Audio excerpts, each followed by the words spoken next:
नमस्कार, grand news की खबरों में आप सभी का स्वागत है। मैं हूं रंजना। खबरों की शुरुआत से पहले आइए नजर डालते हैं आज की हेडलाइंस पर। जिले भर में हर्षोल्लास से मनाया गया हनुमान जन्मोत्सव। वहीं बोलबम समिति के द्वारा 101 किलो लड्डू का लगाया गया भोग। मुख्यमंत्री भूपेश बघेल जल्द ही करेंगे भिलाई दौरा, जिसे लेकर आयुक्त की अध्यक्षता में समीक्षा बैठक का हुआ आयोजन। जिले भर में विभिन्न विकास कार्यों की प्रगति को लेकर Durg collector Pushpendra Meena, SP doctor Abhishek Pallav ने किया औचक निरीक्षण। हाथियों ने एक बार फिर से मचाया आतंक। वहीं किसानों की फसलों को किया नुकसान। क्षेत्रवासियों ने प्रशासन से लगाई मदद की गुहार। ग्रैंड न्यूज में अब खबरें विस्तार से। हनुमान जन्मोत्सव पर हर साल की तरह इस बार भी बोलबम सेवा एवं कल्याण समिति के अध्यक्ष व नगर निगम भिलाई के उप नेता प्रतिपक्ष दया सिंह ने सेक्टर 9 हनुमान मंदिर में विशेष पूजा अर्चना की। मंदिर में समिति के सदस्यों के साथ पहुंचकर विशेष पूजा अर्चना के बाद 101 किलो लड्डू का भोग चढ़ाया, जिसकी प्रसादी वहां मौजूद श्रद्धालुओं में वितरित की गई। दया सिंह ने बताया कि हनुमान की कृपा शहरवासियों पर बनी रहे, इसी आस्था और श्रद्धा के साथ हम सेक्टर 9 मंदिर पहुंचे थे, जहां विशेष पूजा अर्चना करने के बाद श्रद्धालुओं को प्रसादी का वितरण किया गया। दया ने बताया कि आज भाजपा के जिलाध्यक्ष ब्रिजेश बिजपुरिया का भी जन्मदिन है। उनके हाथों प्रसादी का वितरण कराया गया और लंबी उम्र की कामना की गई। इस दौरान दया सिंह के साथ उनकी टीम के सदस्य ब्रिजेंद्र मिश्रा समेत समिति के अन्य लोग रहे। आज के शुभ दिन में सभी भिलाई वासियों के घर में सुख, संपत्ति, समृद्धि प्राप्त हो, सारे लोगों के परिवार में सुखी आए और भिलाई में शांति और सुखमय वातावरण बना रहे, यही मैं ईश्वर से कामना करता हूँ। यहाँ दर्शन पाने का अवसर मिला, भगवान जी ने मुझे बुलाया, अच्छा लगा यहाँ मिल के, अच्छा लगा लोगों को देख के। यहाँ भगवान जी का दर्शन होगा तो बहुत खुशी मिलेगी। बहुत भीड़ है, 1-1.5 घंटे से यहाँ आके खड़े हैं हम लोग सुबह से, अच्छा लग रहा है यहाँ आके। एक अध्यात्म और आस्था का माहौल है, तो निश्चित तौर पे सबको शुभकामना है, सबको बधाइयाँ और भगवान हनुमान जी की कृपा हमारे छत्तीसगढ़ पे नहीं पूरे देश पे रहे और हम सब स्वस्थ रहे, मस्त रहे और सब लोगों को ढेरों शुभकामनाएं, ढेरों बधाइयाँ। ग्रैंड न्यूज के लिए अतुल शर्मा की रिपोर्ट। मुख्यमंत्री भूपेश बघेल के भिलाई प्रवास के मद्देनजर नगर निगम भिलाई के सभागार में निगम आयुक्त रोहित व्यास की अध्यक्षता में समीक्षा बैठक आयोजित की गई। बैठक में निगम क्षेत्र में चल रहे विभिन्न विकास कार्यों पर चर्चा की गई। निगम आयुक्त ने विकास कार्यों की प्रगति की जानकारी अधिकारियों से ली। अंतिम चरण में पहुंचे विकास कार्यों को लेकर चर्चा की गई। साथ ही मुख्यमंत्री भूपेश बघेल के आगमन को लेकर आवश्यक दिशा निर्देश भी दिए गए। बैठक की जानकारी नगर निगम के जनसंपर्क अधिकारी पीसी सारवा ने दी। देखिए, आज समीक्षा बैठक माननीय सीएम साहब के आगमन की तैयारियों को लेकर है और विभागीय समीक्षा बैठक तो होती रहती है। इसको लेकर माननीय आयुक्त महोदय ने सभी विभाग प्रमुख और जो जोन कमिश्नर है, सहायक अभियंता यही है और जो विभाग से जुड़े हैं बहुत महत्वपूर्ण जो योजनाओं को संचालित कर रहे हैं, उनकी बैठक लेकर के उनको आवश्यक निर्देश दिए हैं।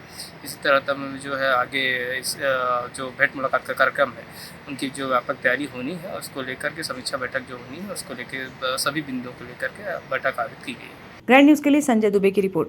महापौर Neerajpal, collector Pushpendra Meena, SP doctor Abhishek Pallav और नगर निगम आयुक्त रोहित व्यास ने अधिकारियों की टीम के साथ निगम क्षेत्र में चल रहे विभिन्न विकास कार्यों का जायजा लिया। वहीं मुख्यमंत्री के आगमन को लेकर निगम के अधिकारियों को आवश्यक दिशा निर्देश भी दिए हैं। भिलाई निगम के महापौर Neerajpal, collector Pushpendra Meena, SP doctor Abhishek Pallav और नगर निगम आयुक्त रोहित व्यास ने वैशाली नगर क्षेत्र में बन रहे वेंडिंग जोन, सिविक सेंटर में बन रहे अर्जुन रथ परिसर, कुर्सीपार श्री राम चौक के आत्मानंद स्कूल की 2 मंजिला नई बिल्डिंग आदि सहित निगम क्षेत्र में चल रहे विकास कार्यों का निरीक्षण किया। अधिकारियों और जनप्रतिनिधियों ने विकास कार्यों की गुणवत्ता पर विशेष ध्यान रखने को कहा। सिविक सेंटर का अर्जुन रथ परिसर अतिशीघ्र भव्य रूप में नजर आने वाला है। इसका कार्य अंतिम चरण पर है। सुपेला चौक के समीप बन रहे 7 अजूबों का निरीक्षण भी अधिकारियों और जनप्रतिनिधियों ने किया। 7 अजूबे का सौंदर्यीकरण भी किया जा रहा है। इसमें आकर्षण, प्रकाश व्यवस्था तथा लैंडस्केपिंग सहित अनेक कार्य किए जा रहे हैं। इसी तरह स्वामी आत्मानंद अंग्रेजी माध्यम स्कूल का निरीक्षण भी अधिकारियों ने किया। मुख्यमंत्री भूपेश बघेल के आगमन के दौरान भेंट मुलाकात कार्यक्रम के मद्देनजर विभिन्न स्थानों का निरीक्षण भी किया गया। निरीक्षण की जानकारी नगर निगम के जनसंपर्क अधिकारी पीसी सारवा ने दी। शीघ्र ही जो है माननीय सीएम साहब का आगमन जो होना है, उसकी तैयारियों को लेकर में जो फील्ड का इंस्पेक्शन हो माननीय महापौर महोदय, माननीय कलेक्टर महोदय, माननीय एसपी महोदय और कमिश्नर महोदय के द्वारा संयुक्त रूप से अधिकारियों के साथ किया गया है। और इस तारतम्य में जो है उन्होंने सिविक सेंटर का जो अर्जुन रथ है उसका अवलोकन किया है। इसके अलावा जो आपका सुपेला 7 अजूबा है उसका अवलोकन किया है। वैशाली नगर गौरव पथ वेंडिंग जोन का तैयारी की जा रही है, उसका निरीक्षण किया गया है। छावनी चौक का निरीक्षण किया गया। इसके अलावा नवीन कॉलेज ग्राउंड, शांति नगर, दशहरा मैदान और खोसीपार में जो श्री राम चौक में आत्मानंद स्कूल स्थापित है, जिसका निर्माण जो है वो कंप्लीट हो चुका है। उनका सभी का अवलोकन करके अधिकारी को आवश्यक निर्देश दिए हैं। निरीक्षण के दौरान जिला पंचायत के CEO Ashwini Dewangan, additional SP Sanjay Dhruv, अपर आयुक्त अशोक द्विवेदी, जोन आयुक्त राजेंद्र नायक आदि मौजूद रहे। ग्रैंड न्यूज के लिए भिलाई से संजय दुबे की रिपोर्ट। बालोद जिले में एक बार फिर से दंतैल हाथी ने दस्तक दे दी है। हाथी के दस्तक से ग्रामीण काफी परेशान हैं। वहीं हाथियों ने ग्रामीण के फसलों को लगातार नुकसान पहुंचा रहे हैं। खेत में लगे धान एवं गन्ने की फसल को रात के समय हाथी द्वारा चौपट किया जा रहा है। दिन में हाथी जंगल की तरफ निकल जाते हैं। जैसे ही शाम होती है, हाथी गांव की तरफ रुख करते हैं और ग्रामीणों की फसलों को चौपट कर देते हैं। वर्तमान में हाथी तालगांव परिसर के बरही गांव के आसपास कक्ष क्रमांक 65 में विचरण कर रहे हैं, जिसको देखते हुए बालोद वन मंडल ने आसपास के गांव सेमरकोना, आंधिया टोला, गस्ती टोला, नर्रा, रानी माई मंदिर, तालगांव, मुल्लेगुड़ा आदि मुख्य मार्ग में मुनादी करा दी गई है और लोगों को सतर्क रहने के लिए जंगल की तरफ न जाने की अपील की गई है। लेकिन ऐसी कोई व्यवस्था बालोद वन मंडल द्वारा नहीं की गई है, जिससे जंगली हाथी जंगल में ही रहें, गांव की तरफ न आए और इस वजह से लोग काफी चिंतित हैं। उनको फसलों के साथ साथ जनहानि का भी नुकसान झेलना पड़ रहा है। 9 बजे हाथी आए रही से झटका ताल तोड़ के घुसे है। फसल धान के फसल ला नुकसान करे है, गन्ना के फसल ला नुकसान करे है और शासन तरफ से कोई मौका वारदात में ये रही से फॉरेस्ट विभाग वाला में तो वो तो फसल ला वो खान दे बोलते और कुदाए नहीं और शासन ने ला भगाए प्रयास करना चाहिए और मुआवजा भी बहुत कम देते। 50,000 के नुकसान हुई तो 5,000 देते। शासन ने कर प्रति ध्यान देना चाहिए। Bureau report, grand news.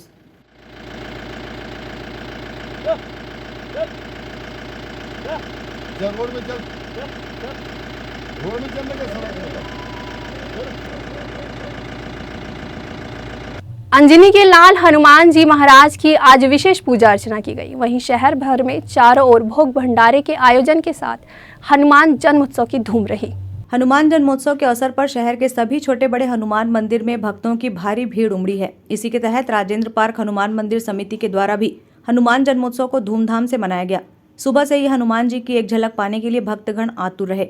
एक तरफ जहां दक्षिण मुखी हनुमान मंदिर में ब्रह्म मुहूर्त में ही हनुमान जी की पूजा अर्चना कर आरती की गई, तो वहीं दूसरी तरफ राजेंद्र पार्क स्थित मंदिर में मंदिर समिति के द्वारा पूजा अर्चना के साथ भोग भंडारे का आयोजन किया गया।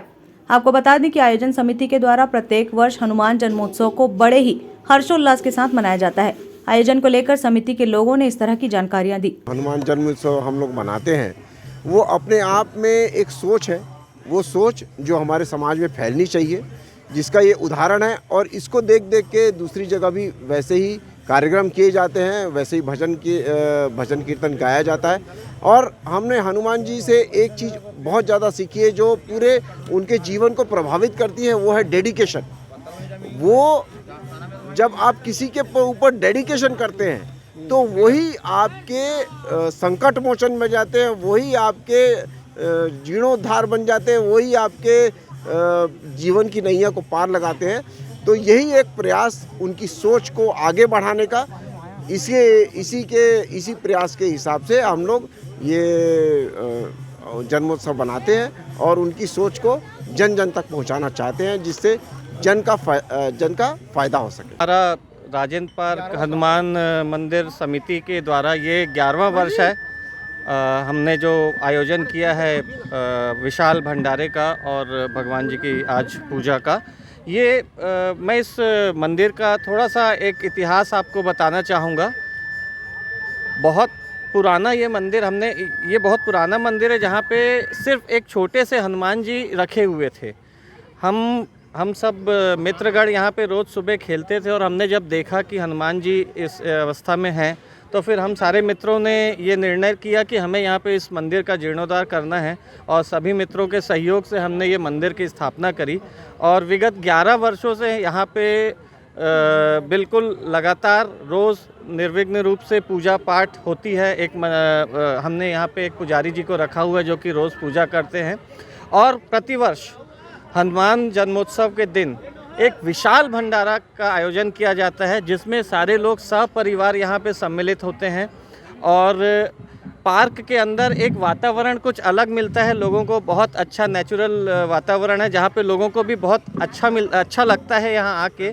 नगरपालिका निगम भिलाई क्षेत्र अंतर्गत प्रधानमंत्री आवास योजना के अंतर्गत किराएदारी में रहने वाले हितग्राहियों को शीघ्रता से आवास आवंटन की प्रक्रिया की जा रही है। इसी क्रम में तृतीय लिंग के समुदाय को आवास का आवंटन किया गया। इस मौके पर आयुक्त रोहित व्यास भी मौजूद रहे। गौरतलब है कि महापौर नीरज पाल के निर्देश पर आवास आवंटन की प्रक्रिया में तेजी लाई जा रही है और मोर मकान मोर आवास तथा मोर मकान मोर चिन्हारी के तहत आवास आवंटन की प्रक्रिया पूर्ण की जा रही है। तृतीय लिंग समुदाय के 11 हितग्राहियों ने लॉटरी में भाग लिया था। सभी 11 हितग्राहियों को आवास मिल गया। सभापति गिरवर बंटी साहू, महापौर परिषद के सदस्य साकेत चंद्राकर, प्रधानमंत्री आवास योजना के अधिकारी DK वर्मा, आवास एवं गुमटी योजना के प्रभारी विद्याधर देवांगन तथा उन्मेष साहू इस मौके पर मौजूद रहे। ग्रैंड न्यूज के लिए संजय दुबे की रिपोर्ट। वक्त हो चला है एक छोटे से ब्रेक का। खबरें और भी है, बने रहिए ग्रैंड न्यूज के साथ। दोस्तों, महाभारत का युद्ध चल रहा था। अर्जुन और कर्ण आमने सामने थे। अर्जुन जब तीर चलाता था कर्ण पे तो उसका रथ 5-6 कदम पीछे हो जाता था और जब कर्ण चलाता था तो अर्जुन का रथ सिर्फ 1-8 कदम ही पीछे होता था। तो अर्जुन उस पर मुस्कुराते हैं, खुश होते हैं और कृष्ण को बोलते हैं, देखिए कृष्ण, मैं इससे भारी हूं, मैं इस पे ऊपर हूं।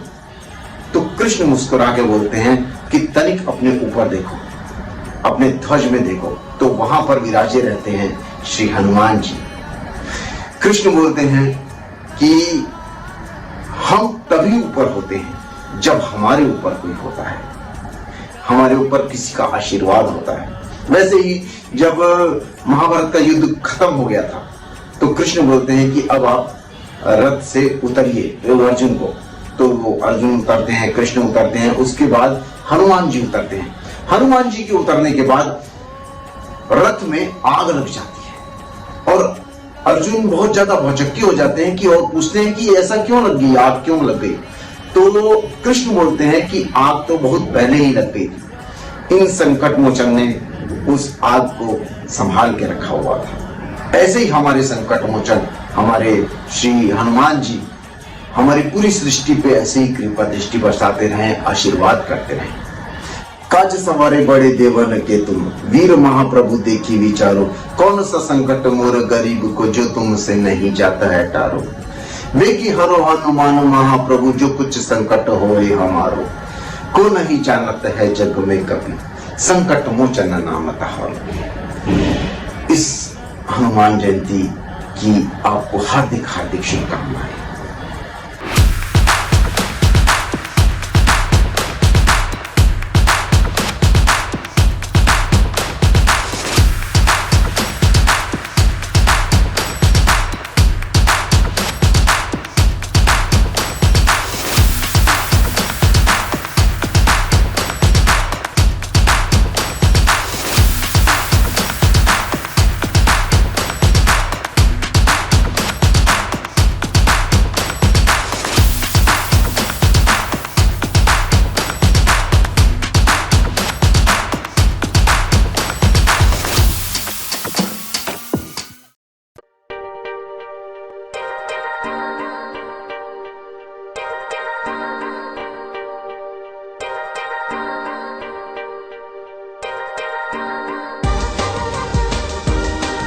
Relationships are forever. Out of all loved ones, your children are most precious. One of our biggest dreams is to give our children's marriage the top in luxury and facility.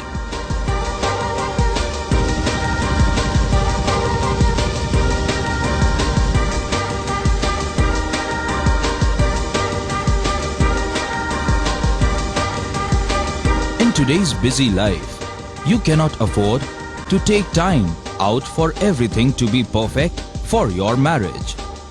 And you cannot compromise on quality of service for your guests. Our customized marriage packages are made just according to your wish. This presentation will acquaint you with the different luxury packed marriage packages available. This package has an elaborate menu with 60 mouth-watering items. Bharat Swagat including welcome drink, snacks and sweets, a breathtakingly decorated welcome gate and the arena decorated with flowers. To give you the best colors in view, we organize special light effects for all areas.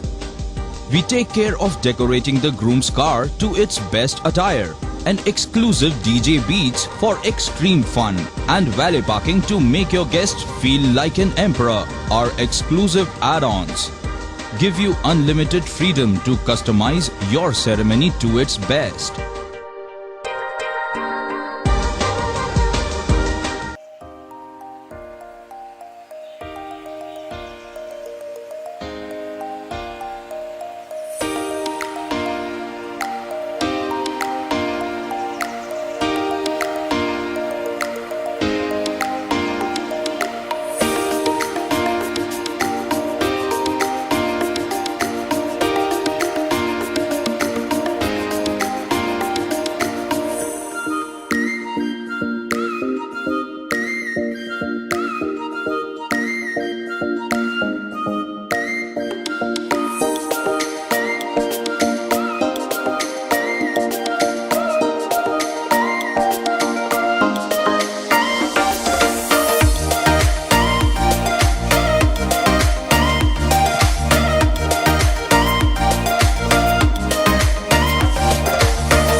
Break के बाद आप सभी का स्वागत है। भाजपा का 43वां स्थापना दिवस भाजपा कार्यालय दुर्ग में मनाया गया। वहीं इस कार्यक्रम में भाजपा के पदाधिकारी मौजूद रहे। भाजपा के 43वें स्थापना दिवस को भाजपाइयों ने एकजुट होकर भाजपा कार्यालय में मनाया। इस अवसर पर बड़ी संख्या में भाजपाई मौजूद रहे। स्थापना दिवस के अवसर पर ध्वजारोहण किया गया, साथ ही पार्टी की रीति नीति के बारे में चर्चा की गई। स्थापना दिवस को लेकर बीजेपी जिला उपाध्यक्ष KS चौहान ने बताया कि भारतीय जनता पार्टी जनता की पार्टी है। पार्टी का 43वां स्थापना दिवस है और इस 43वें साल में भारतीय जनता पार्टी ने 2 सीट से लेकर 303 सीट का जो सफ़र तय किया है वो सिर्फ एक व्यक्ति से जुड़ने से नहीं होता है, व्यवस्था से जुड़ने से होता है, एक सोच से जुड़ने से होता है, एक मकसद से जुड़ने से होता है। वो मकसद जो देश प्रेम के लिए हो, वो मकसद जो आम जनता के प्रेम के लिए हो। तब इतने 18 करोड़, जो कि पूरे विश्व में सबसे बड़ी राजनीतिक पार्टी है, 18 करोड़ जनता जिनके साथ जुड़ी हुई है, जिसमें अभी आज की डेट में 20 राज्यों में सरकार है, जिसमें आज 1470 विधायक हैं, 303 सांसद हैं, लोकसभा सांसद हैं, 91 राज्यसभा सांसद हैं। तो वो जो पार्टी है वो पार्टी ऐसे ही नहीं बन गई। वो पार्टी सिर्फ अपने लिए पार्टी नहीं है, वो देश के लिए है। इस वजह से भारतीय जनता पार्टी आज इस मुकाम पे है और उसको नींव डालने वाले जो जोड़ी थी वो हमारे डॉक्टर श्यामा प्रसाद मुखर्जी जी और पंडित दीनदयाल उपाध्याय जी। उसके बाद जो उसको मूर्त रूप दिया हमारे श्रद्धेय अटल बिहारी वाजपेयी जी और लाल कृष्ण आडवाणी जी, और उसके बाद जो उसमें चमक लाई हमारे यशस्वी प्रधानमंत्री श्री नरेंद्र मोदी जी और अमित शाह जी। तो ये जो एक पार्टी नहीं, एक व्यवस्था है, ये पार्टी नहीं, एक सोच है, एक मकसद है। जो मकसद पूरा करने के लिए हम सब एक साथ हुए हैं और ये भारतीय जनता की पार्टी है। वैशाली नगर गौरव पथ में कॉलेज के समीप वेडिंग जोन निर्माण कार्य पूर्ण हो चुका है। अब यहाँ गुमटियाँ रखी जाएंगी, जिसे व्यवसाय करने के लिए बेरोजगारों को आवंटित किया जाएगा। शहर के विभिन्न स्थानों में अनाधिकृत रूप से रखे ठेले खोमचे आदि को हटाकर नगर निगम द्वारा पूरे शहर में व्यवस्थित रूप से गुमटियाँ रखी जा रही है। वैशाली नगर गौरव पथ कॉलेज के समीप ठेले खोमचे वालों द्वारा कब्जा कर सड़क पर व्यवसाय किया जा रहा था, जिन्हें हटाकर नगर निगम द्वारा क्षेत्र का सौंदर्यीकरण किया गया। अब यहाँ बेरोजगारों को व्यवसाय करने के उद्देश्य से निगम प्रशासन द्वारा गुमटियाँ रखी जा रही है, जिसका आवंटन आने वाले दिनों में किया जाएगा। क्षेत्र का सौंदर्यीकरण करने के उपरांत यह आकर्षण का केंद्र बन चुका है। निगम प्रशासन द्वारा यहाँ सभी व्यवस्था उपलब्ध कराई गई है। उसकी जानकारी नगर निगम के जनसंपर्क अधिकारी PC सारवा ने दी। देखिए, वैशाली नगर गौरव पथ के पास में वेंडिंग जोन तैयार किया जा रहा है, जिसके माध्यम से जो कार्ट हैं उनको व्यवस्थित करने का काम किया जाएगा। पूर्व में जो अवस्थित कार्ट लगते थे, जो ठेले लगते थे, गुमटियाँ लगती थी, उनको व्यवस्थित करने के लिए जो है वेंडिंग जोन का निर्माण किया जा रहा है, जो कि अंतिम चरण पे है। आकर्षक प्रकाश व्यवस्था, पेवर ब्लॉक, आकर्षक पेंटिंग और रोपवे लाइट जो है वो उस स्थल में लगाई गई है।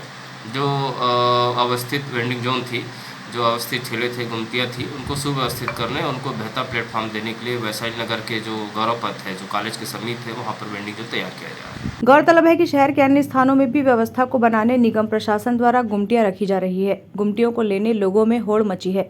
ऐसे में वास्तव में जरूरतमंद लोगों को गुमटियों का आवंटन होगा अथवा नहीं, इसमें संशय बना हुआ है। ग्रैंड न्यूज के लिए भिलाई से संजय दुबे की रिपोर्ट। कुम्हारी मुख्य बाजार में धनीराम ज्वेलर्स में लाखों की चोरी के मामले में सीसीटीवी फुटेज सामने आया है, जिसके आधार पर पुलिस ने 3 आरोपियों को गिरफ्तार किया है। दरअसल 3 अप्रैल 2023 की दरमियानी रात बाजार चौक में स्थित धनीराम ज्वेलर्स के शटर का सेंटर लॉक तोड़कर अज्ञात आरोपी के द्वारा चांदी के जेवरात चोरी कर लिया गया था। इस मामले में दुर्ग पुलिस ने 3 आरोपियों को गिरफ्तार कर लिया है और उनसे लगभग 1 किलो चांदी के जेवरात बरामद किया गया है। कुम्हारी थाना क्षेत्र में ज्वेलर्स के यहाँ पे चांदी की चोरी हुई थी। इसमें पुलिस को अहम कामयाबी मिली है। 3 चोर जो है गिरफ्तार किए गए हैं, जिसमें एक विधि के विरुद्ध बालक है। ये लोग शराब के, गांजा के, तंबाकू के नशे में धुत रहते थे और डेली 1000 रुपये तक का शराब पी जाते थे। नशे के लिए पैसा के जुगाड़ में इनके द्वारा ये चोरी की प्लानिंग की गई और संबल से जो है दुकान का शटर तोड़ के रात के अंधेरे में इनके द्वारा चोरी की गई। सीसीटीवी के आधार पर इनकी पहचान हुई। ये लोग डोंगरगढ़ भागने की फिराक में थे। दुर्ग रेलवे स्टेशन से इनको गिरफ्तार किया गया। पूरा चांदी 2 किलो 150 ग्राम रिकवर किया गया। इसकी बाजारी कीमत 1.5 लाख रुपये है। इनके निश्चित रूप से गंभीर बात है कि ज़्यादातर गंभीर अपराध में या तो जुवेलाइन या कम उम्र के युवक जो युवती जो हैं वो पकड़ा रहे हैं। निश्चित रूप से नशा इसमें एक इम्पॉर्टेंट रीज़न है। ग्रैंड न्यूज के लिए अतुल शर्मा की रिपोर्ट। दुर्ग के रेलवे स्टेशन की पार्किंग में चोरी की गई कार को जीआरपी पुलिस ने बरामद कर लिया है। गौरतलब है कि कार चोरी करने वाले आरोपी का नाम दानिश अली बताया गया, जो कि पहले भी कई अपराधों में लिप्त रहा है। इसके पास से ऑल्टो कार के अलावा 5 बाइक भी बरामद की गई है। आरोपी दुर्ग से भागने की फिराक में था। उसी वक्त पुलिस ने मौके पर पहुंचकर उसको अपनी गिरफ्त में ले लिया। बरामद किए गए वाहनों की कीमत लगभग 7 लाख बताई गई है। के द्वारा कार होने की सूचना हमको बताया था यहाँ चौकी में आकर के कार स्टेशन के पार्किंग से हमारी कार चोरी हो गई है। इसकी सूचना हमने अपने वरिष्ठ अधिकारियों को दिया, श्रीमान पुलिस अधीक्षक महोदय को, और उनके द्वारा भी दिशा निर्देश मिले कि जैसे भी हो कार बरामद होना चाहिए। अब गंभीर घटना है, इसको देखते हुए हमने कार पार्किंग में लगे सीसीटीवी फुटेज चेक किए। उसी आधार पर यहाँ ऑटो स्टैंड वालों से पूछताछ की तो उनके द्वारा भी बताया गया कि एक दानिश अली नाम का व्यक्ति उस दिन रात में देखा गया था कार के पास में। तो दानिश अली को पता किए तो जो दानिश अली पिता अजीज अली निवासी हरना बांधा दुर्ग का रहने वाला था, उसको पूछताछ किए तो चोरी करना स्वीकार किया और कार को अपने घर के पास छुपा कर रखा था ढक करके। तो उसको हम लोग उसी के कब्जे से बरामद किया है। पूछताछ में आरोपी के द्वारा और बताया गया कि वो कुछ 5 बाइकें भी चोरी किया था अलग अलग जगहों से, जिसमें 2 महाराष्ट्र पासिंग की गाड़ी है और 3 जो है छत्तीसगढ़ पासिंग है, उनको भी जब्त किया गया है। छत्तीसगढ़ में पहली बार राष्ट्रीय स्तर के beauty present miss, mister and Mrs India का भव्य आयोजन भिलाई में किया गया। इस प्रतियोगिता में देश भर के लगभग 16 राज्य से प्रतिभागी सम्मिलित हुए। कार्यक्रम की शुरुआत पूर्व विधायक प्रतिमा चंद्राकर ने दीप प्रज्वलित कर की। इसके पश्चात गणेश वंदना पर नृत्य किया गया। कार्यक्रम के विशेष आकर्षण का केंद्र बॉलीवुड सिने स्टार, मॉडल एवं Mrs world doctor Aditi Gowitrikar थी। इस प्रतियोगिता में देश के लगभग 16 राज्य से प्रतिभागी सम्मिलित हुए थे, जिसमें मिस्टर इंडिया का खिताब डॉक्टर सतबीर शर्मा हरियाणा से, मिस इंडिया सारिका श्रीवास्तव एवं मिसेज इंडिया का खिताब मध्य प्रदेश से हनी सोनी और उड़ीसा से सागरिका पंडा को मिला। इस कार्यक्रम के मुख्य अतिथि पूर्व विधायक प्रतिमा चंद्राकर एवं भिलाई विधायक देवेंद्र यादव और ऑल इंडिया प्रोबेशनल कांग्रेस के सदस्य दीप सारस्वत थे। पहली बार निधि रावत द्वारा आयोजित इस फैशन शो में मैं उनको बधाई देती हूँ। उन्होंने एक अच्छा कार्यक्रम किया और 18 प्रदेश के प्रतिभागी इसमें भाग लिए और उनकी प्रतिभाओं को आज उनको मंच मिला, उनकी प्रतिभाओं को निखरने का अवसर मिला है। मैं चाहती हूँ कि छत्तीसगढ़ भी आज प्रगति की सोपानों को तय कर रहा है और इस तरह का आयोजन छत्तीसगढ़ में भी होना चाहिए, जिससे यहाँ की जो कलाकार है, यहाँ के जो एक्ट्रेस है, चाहे बॉलीवुड के है चाहे छालीवुड के, उनको आगे आने का अवसर मिलेगा और छत्तीसगढ़ निश्चित रूप से आज हर क्षेत्र में विकास कर रहा है। फिल्मी दुनिया उसमें भी हम लोगों ने देखा कि बहुत अच्छे कलाकार यहाँ पर तैयार हो रहे हैं। तो मैं चाहती हूँ कि जिस तरह से इस तरह का आयोजन कर रहे हैं, उसमें छत्तीसगढ़ के जो कलाकार हैं उनको भी आगे आने का अवसर मिला और वे निश्चित रूप से हम सब के लिए गर्व की बात। कार्यक्रम का आयोजन जिला इंडिया एवं ब्लूमिंग आइकॉन एकेडमी के संयुक्त तत्वाधान में हुआ था। कार्यक्रम के आयोजक डॉक्टर निधि रावत ने बताया कि प्रतिभागियों का चयन ऑफलाइन ऑनलाइन ऑडिशन के जरिए हुआ था। इसमें चयनित होने के बाद विजेताओं का चयन टैलेंट, पर्सनल इंटरव्यू, प्रश्नोत्तर, फोटोशूट, फिजिकल फिटनेस के आधार पर हुआ था। छत्तीसगढ़ में बहुत प्रतिभा है। हमें लगा कि छत्तीसगढ़ की प्रतिभाओं को भी मौका मिलना चाहिए इस तरीके के शोज़ में अपने आप को प्रूव करने के लिए। तो हमने ये शो प्लान किया और इसमें बहुत सारे राउंड्स थे, असेसमेंट्स थे, जैसे talent round, physical fitness activity, personal interview, introduction, question answer, ramp walk. तो इन सारे असेसमेंट से होते हुए प्रतिभागियों को गुजरना पड़ा है और उसके बाद जो उनमें बेस्ट था वो विनर, फर्स्ट रनर अप और सेकंड रनर अप के रूप में आप लोगों के सामने आया है। जी, हमारे इस शो में 16 स्टेट से प्रतिभागी थे। जम्मू कश्मीर से लेकर के कर्नाटका, आंध्र प्रदेश, तेलंगाना, उत्तराखंड, हरियाणा, गुजरात, महाराष्ट्र, मध्य प्रदेश।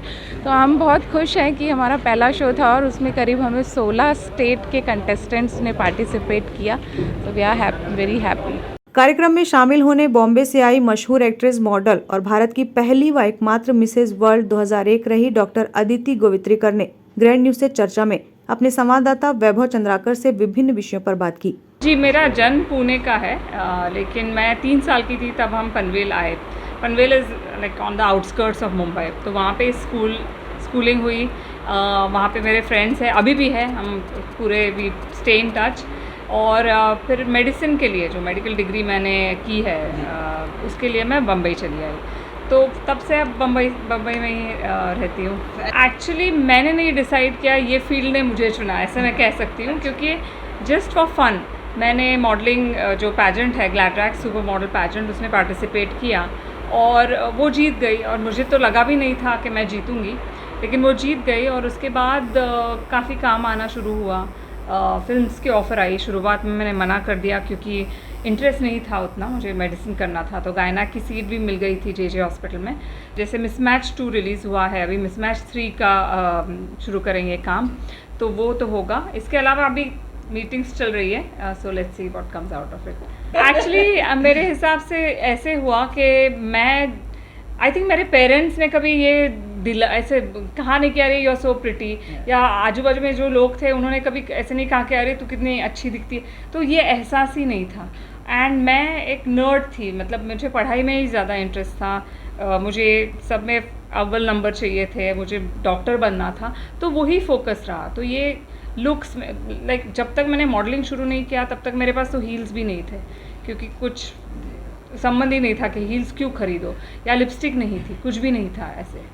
एक्चुअली ये तब मुझे एहसास, और ये बहुत अच्छा प्रश्न पूछा आपने, तब एहसास हुआ जब मैं मिसेज़ वर्ल्ड जीत के आई और उसके बाद मुझे अलग अलग जगह पे इनविटेशन मिलने लगे। और एक आई थिंक 2nd या 3rd इनवाइट था जहाँ पे एक औरत एजेड थी, वो मेरे पास आई, कहती बेटा आपने बहुत अच्छा काम किया, आपने इतना अच्छा काम किया कि मुझे मेरी बहू को भी इस प्लेटफॉर्म में आगे जाने के लिए मुझे उसको प्रोत्साहन देना है। तो ये जो बात उन्होंने कही तब मेरे जहन में आया कि अरे मैंने कुछ अलग सा किया है फॉर मैरिड वुमेन। क्योंकि तब 2001 की बात कर रही हूँ, तब फॉरगेट शादीशुदा औरत, एक रिलेशनशिप में भी जब होती थी एक महिला जो ग्लैमर फील्ड में रहती थी, तो वो छुपा देते थे। वो कहते नहीं थे कि हाँ मेरी शादी होने वाली है या एंगेजमेंट होने वाली है, मुझे बॉयफ्रेंड है, तो ये छुपाते थे तब। तो ओपनली कोई कहता नहीं था कि हाँ मेरी तो शादी हो गई है, मेरे तो बच्चे हैं, वो छुपा छुपा के सब करते थे। बहुत अच्छा लगा, पहली बार भिलाई आई हूँ। रायपुर तो आना होता है, लेकिन ये इतना खूबसूरत शहर इतने पास है रायपुर के, ये पता भी नहीं था। ऑफकोर्स भिलाई पता है क्योंकि स्कूल में सीखते थे कि यहाँ का स्टील प्लांट वगैरह है, वो बहुत पॉपुलर है, फेमस है, लेकिन बहुत अच्छा लगा यहाँ पर आकर। ग्रैंड न्यूज के लिए दुर्ग से वैभव चंद्राकर की रिपोर्ट। बेमेतरा में सट्टेबाजों से परेशान होकर जिला महिला कांग्रेस कमेटी के अध्यक्ष के भाई ने जहर खाकर आत्महत्या करने का प्रयास किया, जिसे फौरन जिला अस्पताल में भर्ती कराया गया। पूरा मामला सिटी कोतवाली क्षेत्र में खुलेआम चल रहे सट्टेबाजों के खेल को उजागर करती है। जिला महिला कांग्रेस कमेटी के अध्यक्ष व पूर्व जिला पंचायत अध्यक्ष का भाई संतोष साहू शहर के वार्ड नंबर 12 में रहता है। वह सट्टा खेलने का आदी है, जिसके चलते पूरा घर बर्बाद हो चुका है और लाखों के कर्ज के तले दब चुका है। इसी के चलते सट्टेबाज को उन्होंने ब्लैंक चेक व लाखों रुपए दे भी चुके हैं, जिसके बाद भी लगातार सट्टेबाज उसे परेशान करते रहे। परिजनों ने सट्टेबाजों की दबाव व परेशानियों को लेकर मुख्यमंत्री, गृह मंत्री, पुलिस अधीक्षक और स्थानीय पुलिस को भी शिकायत किया है, लेकिन अब तक किसी प्रकार की कोई कार्रवाई नहीं हुई है और सट्टेबाज लगातार युवक के ऊपर दबाव बना रहे थे।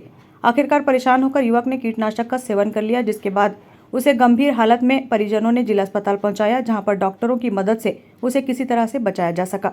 वह फिलहाल खतरे से बाहर है। मेरे भाई द्वारा परसों 4 बजे सट्टा के चक्कर में जहर खा लिया और वो घर का अकेला कमाने वाला मुखिया है। उनके पीछे छोटे छोटे बच्चे हैं और प्रकाश नाम का सलूजा है। उसे 15 लाख के आसपास 2 से 3 महीने में सट्टा खेला है। उसके द्वारा दबाव बनाया गया। दबाव से तंग आकर मेरे छोटे भाई ने आत्महत्या के लिए कीटनाशक का सेवन किया। उससे हम लोग उसका हाल देखकर पूरा परिवार सदमा में है। पिताजी भी गंभीर हालत में है। बीपी शुगर हाई चल रहा है। खड़े होने की स्थिति में नहीं है। यही स्थिति रहा बेमेतरा में सटोरिया का, आदमी मौत के सिवाय और कुछ नहीं कर सकता। शिकायत मैंने मुख्यमंत्री, गृह मंत्री, विधायक महोदय, एसपी महोदय, बेमेतरा टीआई सभी से आवेदन 10 दिन पहले दे चुका हूँ। जहर खाने के बाद भी मेरे भाई कोई देखने के नाम से हॉस्पिटल तक नहीं पहुँचा। बहुत निंदनीय है और इसके लिए ये सटोरिया को कड़ी से कड़ी कार्रवाई करें, यही प्रशासन से उम्मीद है। कल संतोष साहू नाम के व्यक्ति ने जहर सेवन किया है, जो जिला अस्पताल में एडमिट किया गया है और जिसकी का इलाज जिला अस्पताल में किया जा रहा है। कल रात में कथन देने योग्य नहीं था, इसलिए उसका कथन नहीं हो पाया था। आज मजिस्ट्रियल बयान कराने के बाद, कथन होने के बाद उसके विषय में जाँच करके अग्रिम कार्रवाई की जाएगी। उस संबंध में भी जाँच की जा रही है। उसके परिजन ने शिकायत दी थी, थाने में उसने शिकायत दी थी, जिसमें जाँच की जा रही है। Bureau report, grand news. Durg जिले के चिखली में स्थित SR hospital and research centre के द्वारा देशवासियों के लिए एक नई सौगात दी गई है। 1 मार्च से घुटने के इलाज के लिए ईएसआईसी और टीपीए के माध्यम से निःशुल्क इलाज किया जाएगा, जहां इस इलाज के लिए 3 से 4 लाख रुपए लगते हैं। वहीं एसआर हॉस्पिटल में निःशुल्क इलाज होगा। SR hospital and research centre Chikhli Durg, जो कि दुर्ग जिले का सर्व सुविधा युक्त सबसे बड़ा अस्पताल है। हमारे अस्पताल में ईएसआईसी के हितग्राही मरीज, उनका इलाज किया जाता है। साथ ही केंद्र सरकार एवं राज्य सरकार के कर्मचारियों का भी योजना के अंतर्गत इलाज किया जाता है और विभिन्न प्रकार के टीपीए इंश्योरेंस कंपनी हैं, उनके भी हितग्राही मरीजों का इलाज किया जाता है। बहुत सारे ऐसे मरीज जिनकी उम्र 50-55 साल से ज़्यादा होती है, उनके घुटनों में अक्सर दर्द रहता है। घुटना जो है, जहाँ जॉइंट होता है वहाँ हड्डियाँ घस जाती हैं, जिसके कारण बुजुर्ग जो है, माताएं बहनें हैं और जो पुरुष हैं, उनके घुटनों में दर्द बना रहता है। एसआर हॉस्पिटल में ईएसआईसी कार्ड धारकों के लिए, विभिन्न इंश्योरेंस कंपनी कार्ड धारकों के लिए पूर्णतः कैशलेस इलाज किया जाता है। एसआर हॉस्पिटल के डॉक्टर दीपक सिन्हा सर, डॉक्टर अनुपम लाल सर के द्वारा घुटनों का सफल प्रत्यारोपण किया जाता है। हमारे यहाँ कई सारे ऐसे मरीज आए हैं जिन्होंने योजना के अंतर्गत पूर्णतः निःशुल्क इलाज प्राप्त किया है। आज वो पूर्णतः स्वस्थ हैं। लगभग ये इलाज में 3 से 4 लाख रुपए खर्च होता है। योजना के अंतर्गत ईएसआईसी में या विभिन्न प्रकार के टीपीए इंश्योरेंस कंपनी में यह इलाज पूर्णतः निःशुल्क प्रदान किया जाता है। आपके चैनल का बहुत बहुत धन्यवाद। आपके चैनल के माध्यम से क्षेत्र की जनता को स्वास्थ्य सुविधाओं के बारे में निरंतर जानकारी मिलती रहती है। क्षेत्र की जनता का बहुत बहुत धन्यवाद।